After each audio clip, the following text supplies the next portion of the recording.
Britain's next generation of emergency service recruits, chosen from a pool of thousands. Rookies like Police Special Sarah, about to go out on her first shift. We're going to learn. We're just going to learn on our feet, I think. But that's exciting. It's good. And 22-year-old Sam setting out on a career as a paramedic. After all this induction, we'll be out in the big bad world and there'll be no safety net, which we've had for 2 years. Former hairdresser Helen wants to become a firefighter. Does she have what it takes? Obviously it's a bit nerve-wracking, but you get over it. I've got to. I want to have a nice, long, successful career with it. They've survived months of intensive training. Come on, let's move! One casualty, no signs of life. They've been tested to their limits. Smoke spray! The burning our feet. Stop panicking, don't worry. All to realise their dream careers. This is everything I've wanted for the last 2 years. Join them for their first time on the front line. In today's programme, a domestic dispute. You injured at all? A complaint of theft. Inquiries suggest that the bike may be here.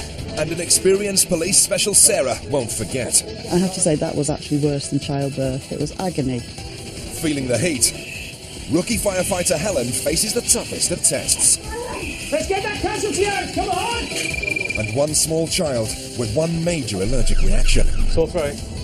New paramedic Sam has to act fast.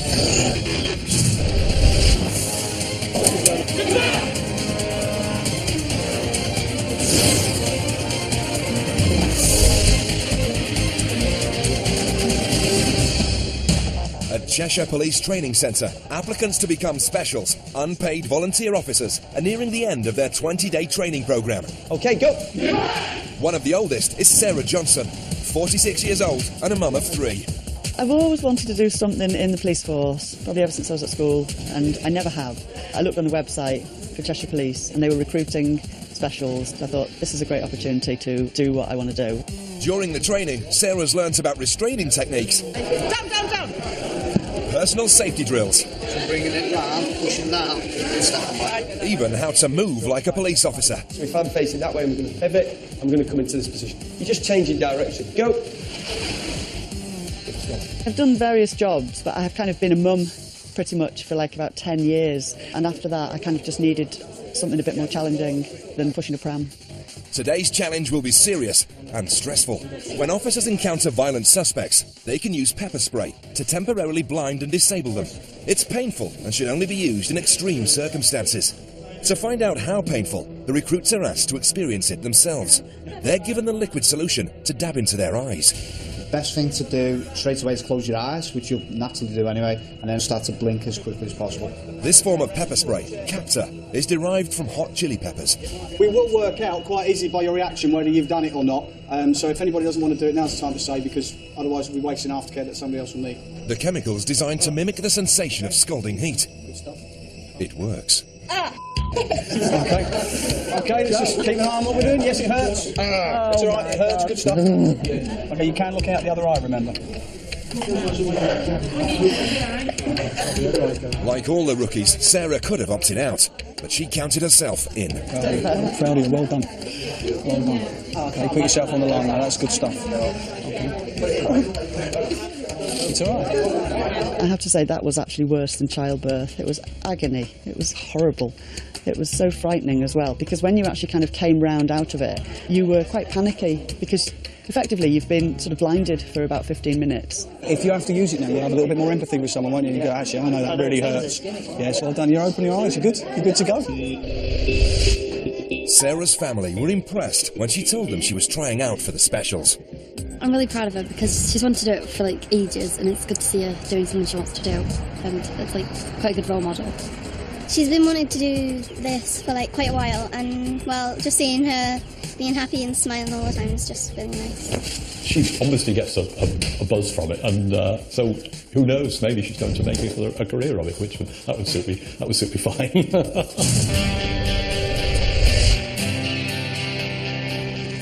A month after successfully completing her training, Sarah's starting her first shift. New specials are allocated constable tutors. Hers is PC Paul Tinson. Shortly after they head out on patrol, a 999 call comes in. I'm glad I'm not driving. It's really fast. The children will be marvelling when I tell them about this. That'll be like the big thing for them. They'll be like, did you get to drive fast? The officers have been called to a dispute at a house, but the information is sketchy. there may be a domestic ongoing. That's the only details I have so far. 1 in 10 emergency calls to the police involve domestic incidents. To avoid alarming the house occupants, Paul turns off the siren as they approach.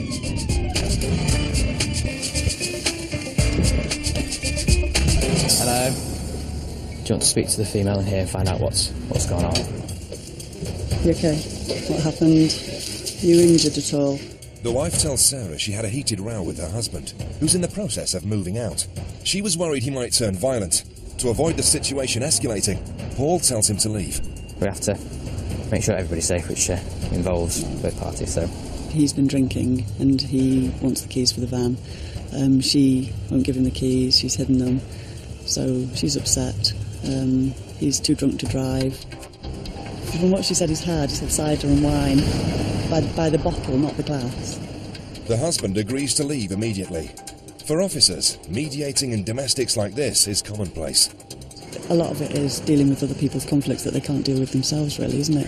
It's good, though. It's good. He hands his house keys over to his ex. For Sarah and Paul, it's job done, but their shift is only just beginning.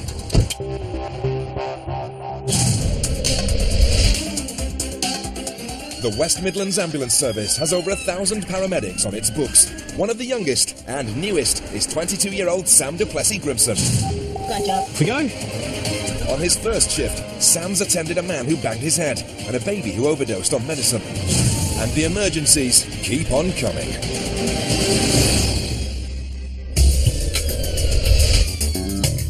On this shift, Sam's been paired with experienced colleague Kat Moore.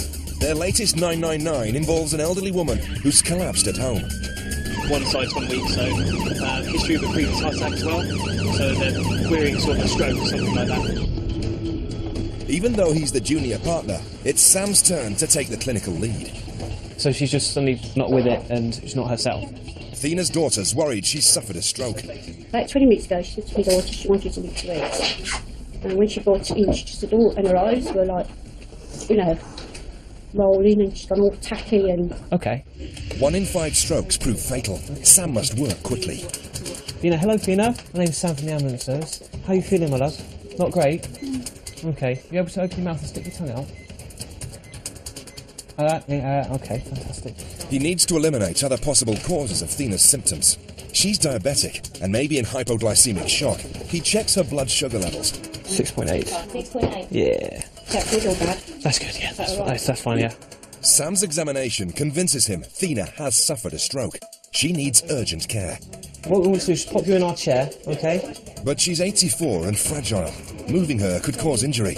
I'm sorry, Nan. There we go. There we go. Hands up. Sorry, Nan.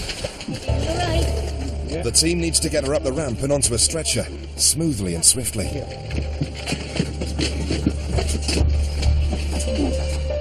Stroke causes 10% of deaths in women. Sam will keep Thena under constant observation. It's all about rapid driving at this point.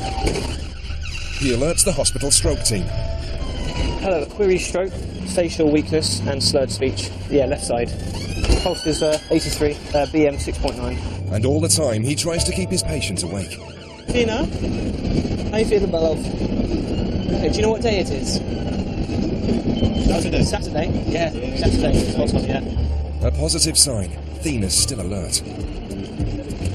Although she lives 25 miles from the stroke unit, Sam and Kat have got Thena there in just 27 minutes. You do have a real pressure as a paramedic to get that patient into hospital as soon as possible and make sure she has still a good quality of life. So I think we did well on that one. I think we worked really well as a team and we're sort of gelling together. So yeah, it's a good job. Sam's emergency service colleagues in West Midlands Fire respond to over 14,000 incidents a year. Calls that often involve life and death. So new recruits like Helen Wire must prove they have the right stuff before being sent on duty.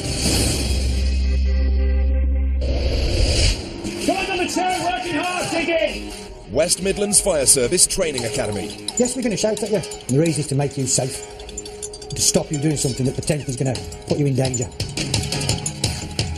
A new batch of rookie firefighters are undergoing 8 weeks intensive training. And remember, it's a pass or a fail course. trauma skills. If you feel any pain, just let me know, alright, mate? Car crash extractions. Lovely, looking good. And water rescue techniques. Try and reach the pole. Are all being perfected. Helen is a former hairdresser. At 26, she's chosen a whole new career and lifestyle. I just got to a stage in my life where I needed to get settled near home, see like certain family members growing up, and I needed a challenge. I needed something a lot more worthwhile doing. Everybody happy? Don't sound very convincing. Is everybody happy? Yes. That's better. Good job. Follow up, go down, switch in. Keep on going. Round again. Mr. Ray, stop when you get up there for me, please. Today, she and her fellow trainees are learning how to rescue fire and smoke casualties whilst wearing breathing apparatus. Obviously it's a bit nerve-wracking, quite claustrophobic and quite hard, but you get over it. I've got to if I want to have a nice, long, successful career with it. We'll apply pressure as if they were arriving at a fire. Tuck one of those straps in. They'll start to get a bit flummoxed. They won't put their kit on properly because there's being a bit of pressure applied to them. See how your glove is there? Do it properly first. It's necessary to apply that level of pressure so that the individuals can react safely under that sort of pressure. So the first two, get your personal lines out. Guidelines are the ropes firefighters use to find their way out of buildings in zero visibility. You grab the line with the other hand, like that, yeah? The golden rule, stay connected to the line at all times.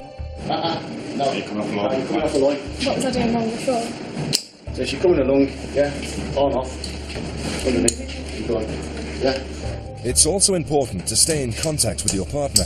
But on this exercise, Helen leaves hers behind. Right, remember, do not leave anybody on their own. Alright, teamwork. Helen understands why it's important to get these things 100% right.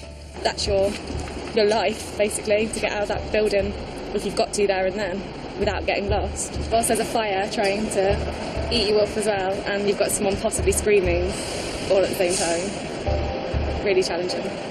The next session revolves around how to physically carry people from burning buildings. Most of our casualties or victims happen at night time. Most of them have either got 90s on, pyjamas on, or quite often nothing. If the skin on them starts to burn, it starts to melt, they become very, very slippery. So they're very, very difficult to pick up. This is about technique, not necessarily strength. So if I pick him up like this, stands a chance. If he's slippery, he's just going to go like that and I'm going to lose him. So I need to get that wrist there and that one there, okay? I'm going to crouch down like that. I've now got a straight back. Okay, you ready, Derek? Okay, Derek's ready. After 3, 1, 2, 3, lift. I've used my legs, okay? And off we go. Different scenarios are demonstrated. Then it's the rookie's turn. 1, 2, 3 lifts. Test 2. Line up beside quickly. Okay, start to test out, please, quick as you can.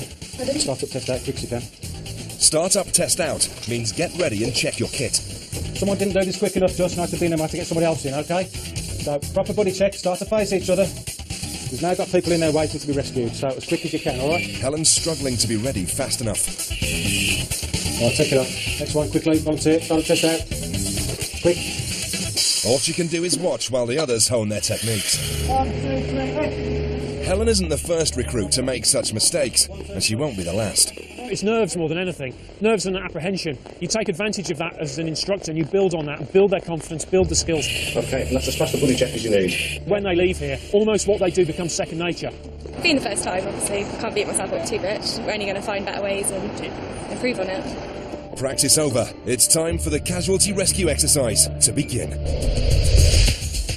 Heavy dummies are going to be hidden in a building. The rookies must find them and retrieve them, wearing full breathing apparatus. While Helen waits nervously, the first pair is briefed. Last known location of the casualties are on the ground floor rear and upstairs bedroom. The fire is out. This is a search and rescue operation only. To pass the course, skills learned must be followed to the letter. If this was a real fire, gaps which let heat in could prove fatal. Okay, what have we got here? Get around this way. Okay, get it on there. Come on, we've got to go. As soon as they get inside, the firefighters are plunged into darkness.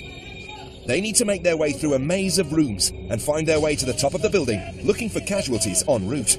Come on, let's go! Come on, you're holding everybody up. There's people to rescue. Helen entered the building in the second phase. She's successfully led her group to the top.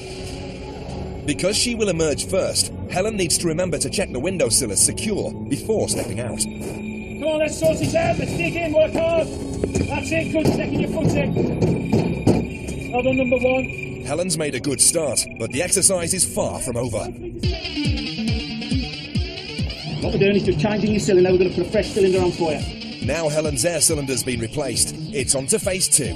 Carry on. Guideline B, please. She and her partner must go down into a mock sewer, find 2 heavy casualties, Right, let's move, let's go! and then defy their exhaustion to drag them to safety.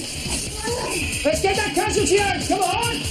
Helen's only 5'2", but as far as modern firefighters are concerned, size doesn't matter. Fire service historically is about being big, bulky, strapping lads.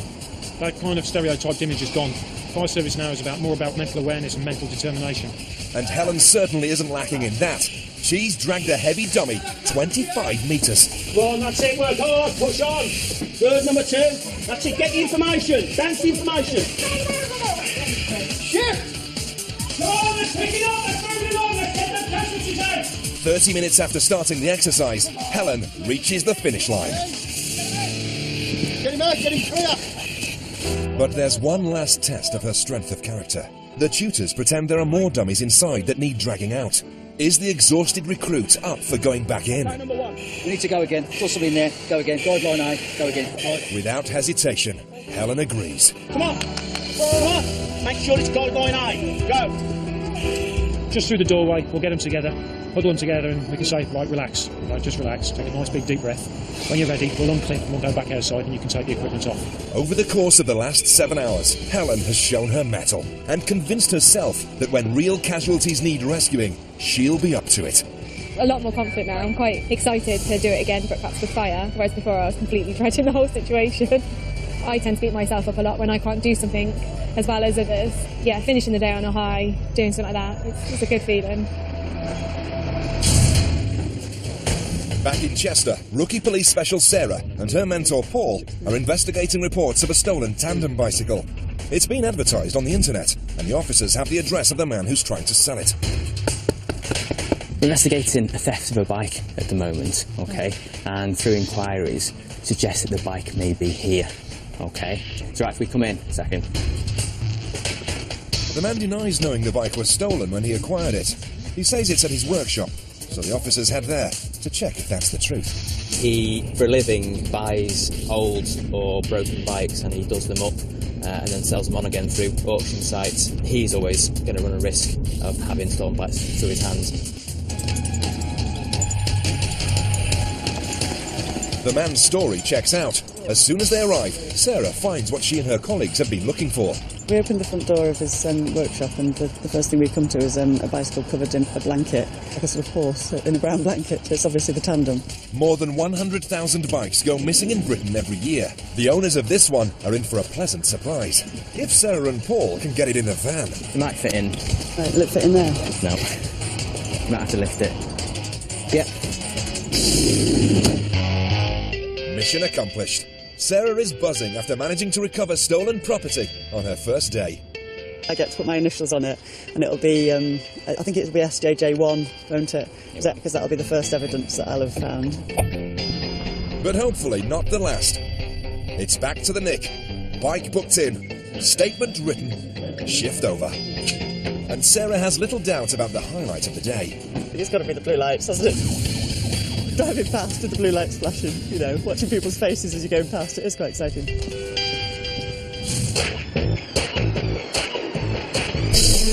West Midlands Ambulance Service receives 3,999 calls every day, more than enough to keep rookie paramedic Sam fully occupied. On this hectic shift, he and mentor Kat are responding to yet another emergency. A 6-year-old male at the walk-in centre in Solihull with an allergic reaction to caffeine. Nut allergies are increasingly common, affecting 500,000 people in Britain. The most severe reactions lead to anaphylactic shock, and that can be fatal. You can have airway compromise, your airway will swell up and potentially become occluded, which then puts you at risk of respiratory arrest. Look at that, police escort. Shutting off the roundabout for us, legend. Woo!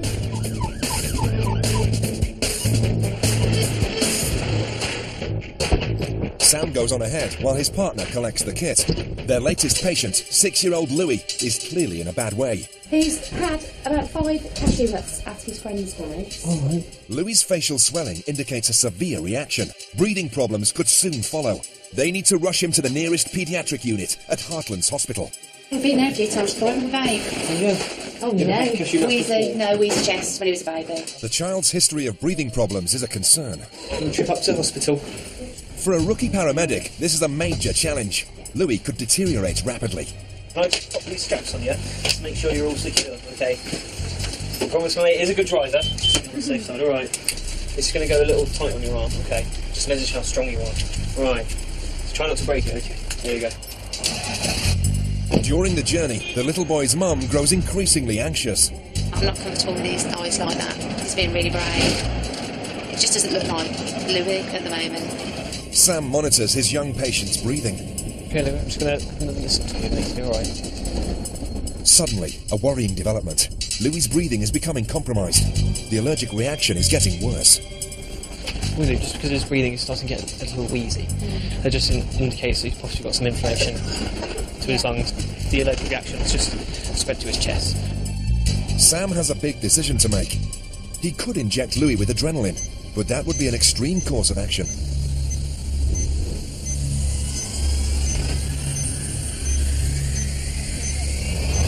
Instead, Sam opts for a nebulizer to open Louis' airways and hopefully deal with the immediate threat to life. But now, there's another problem. Louis' throat might be closing up, a common cause of death in anaphylactic reactions. Sore throat? Yeah. Hey, buddy. Oh, a big cough. Put this back on you, mate. Okay. Kat's already driving at speed, but she checks with Sam to see if she should go even faster. Give me a shout if anything changes and you need me to... He's just on that now. For the first time today, Sam's feeling the pressure. How you feel now, Louis? Good? Good, eh? Sam assesses Louis' breathing. It looks like his condition has stabilised. Louise is still there, but it's no worse. And his heart rate is stable too. My machine here says you're very, very strong. You're strong. You nearly broke it. You're stronger than me. Sam notifies the hospital an urgent case is arriving. Hi, I've got an alert for you. Go, Lou, you got your blue lorry. Hear the lean on? These are for you, huh? They reach the hospital, where despite being stabilised, Louis will need immediate specialist care.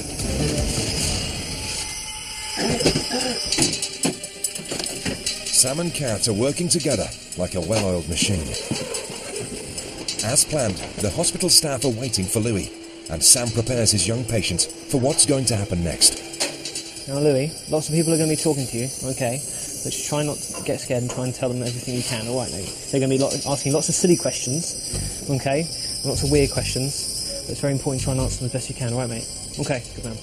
Louis' lungs are showing signs of improvement. Sam's decision to use the nebulizer rather than injecting adrenaline has proved correct.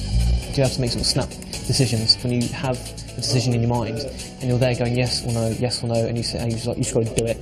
And that's why I sort of really did say, so I'm glad I did that. I'm glad I was able to make that decision and just do it. Kat is impressed with Sam's quick thinking.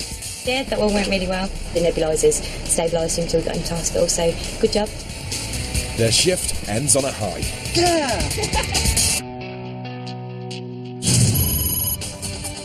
Sam's patient Thina was diagnosed as having a stroke, but she recovered in hospital and returned home 48 hours later. The owners of the tandem were delighted to get it back. No charges were brought in relation to the case.